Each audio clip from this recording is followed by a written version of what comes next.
শয়তান মানুষের দুর্বলতা বুঝল, তাদের ভালোবাসাকে কাজে লাগাবে।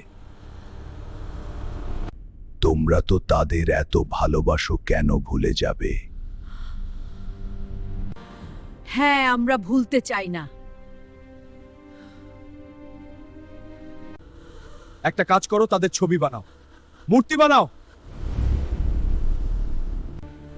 মূর্তি? কিন্তু এটা তো... আরে না না, এটা পূজা না, শুধু স্মৃতি রক্ষা।